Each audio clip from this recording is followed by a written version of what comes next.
Okay, sequences. Question 1 says, write down an expression for the nth term following sequence.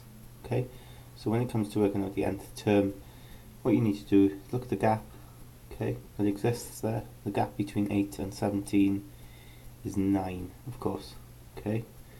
Compare the next gap as well. Always check all the gaps. That's 9 as well. Okay, you're adding on 9, that is. That gap there, again, you're adding on 9, and you're adding on 9 here. Okay, they're not asking for this, they're asking for the nth term. So when you see the gap is 9, what you do then is you write down 9n, okay?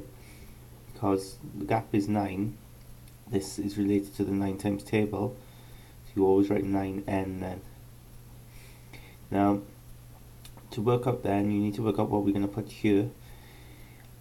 Quick way of doing this is have a look at what the term would have been before this, okay? Obviously there isn't a term before 8. Have a think, what would the term be before that? Well, seeing as it's going up in 9s, right, the term before that, if we take away 9 from 8, you end up at minus 1, okay? So minus 1 would have been the one before that. So you get 9n minus 1. Okay, well, if that didn't make much sense, I'll try and explain it again now with this number 2. Again, you look at the gap, okay, the gap that exists. So the gap is 4, isn't it? Yeah, it's going up in 4s. Okay, adding on 4 each time. So you write 4n, okay, because it's going up in 4s, you write 4n. And then ask yourself, if there was a term before it, what would it be? Well, given that it's going up in 4s, the term before it, of course, would have been 2, yeah? Because if you add 4 onto 2, you get to 6. So, you put plus 2 there, and there's your nth term. Okay, question 3. Look at the gap here. We're adding on 8. Yeah, adding on 8. Adding on 8. So it's 8n. Okay? Now, again, check what the term would be before it. Well, if we go back 8, you end up at minus 5. So it'll be 8n minus 5.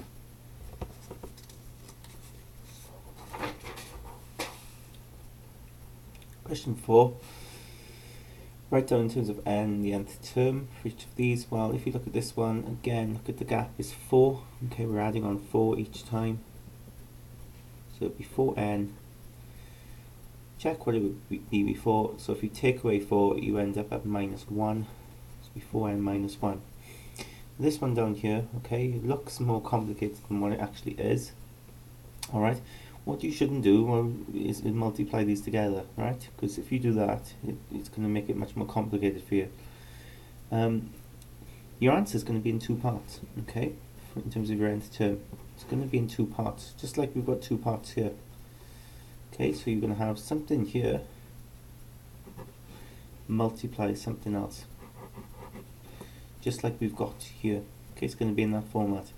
So if we concentrate on the left hand side first, we've got 1, 2, 3, 4. So the left hand numbers, 1, 2, 3, 4. Okay, that's a sequence in its own right. Okay, now the gap here, if you look at the gap there, well, they're just going up in 1s. Okay, so in fact you could write 1n. Yeah? And then if you check the term before, of course, it's going up in 1s, the term before would be 0. So we're adding on 0. Now, of course, this can be easily simplified. So you have 1n is just n.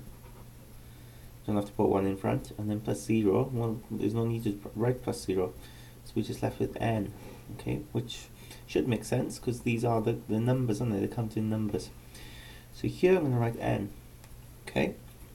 On the right hand side, then let's look at this sequence. On the right hand side, I've got 3, 4, 5, 6. Again, the gap, if you look at the gap, it is just 1, so it would be 1n, right? And then the one before it, if you check the one before it, because the gap is, because it's going up in 1, the one before it would have been 2. So it would be 1n plus 2, okay? And the better way, of course, to write that is n plus 2. So over here then you write n plus 2, and you've got your answer. Okay. Be careful here, I suppose, because we are multiplying, we want to multiply all of this, so maybe put a bracket around here. That would be the correct way to leave that. Okay, on to number 5. Here again, if you look, the gap, right? But this time though, you can see 3, yeah, but we're actually taking away 3. Okay, it's going down, isn't it? Yeah, consistently taking away 3. So you write that in front of n. Okay, minus 3n, that's what it becomes. And then you check what it would be before. Well, considering we've taken away 3, the number before it would be bigger, and you just need to think, well, what take away 3 gives me 12, and of course it's going to be 15, isn't it? So 15 would be the term before, which would give me then my 12 when I take away 3. So we're going to add on that number because it's plus 15.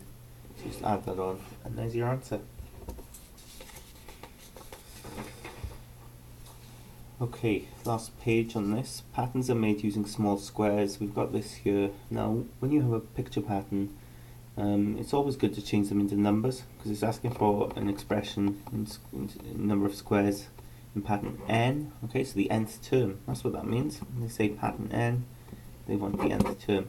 Now in this pattern, can you see there's 3 squares? In this pattern, if you count them, there's 5 squares. And in this one, if you count them, there's 7. Now I'm sure you can work out in pattern 4, there'd be 9, yeah? Because you can see it's going up in 2s, okay? So the gap is 2, so plus 2 is going up, so you write 2n, okay? Because the gap is 2, so 2n.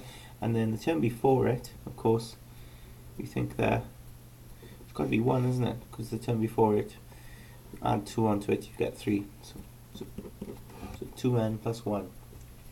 Okay, last one. You can see here, look at the gap, and we've got some negatives here which make it quite slightly more awkward. But if you see here, you can see we're adding on 5.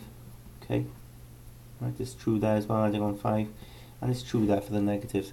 So 5n, right, 5n, and of course the one before it, you have to be careful with this, but you're adding on 5, yeah, so if you go that way, I suppose you take away 5, minus 14 it would be, so 5n minus 14 is our answer.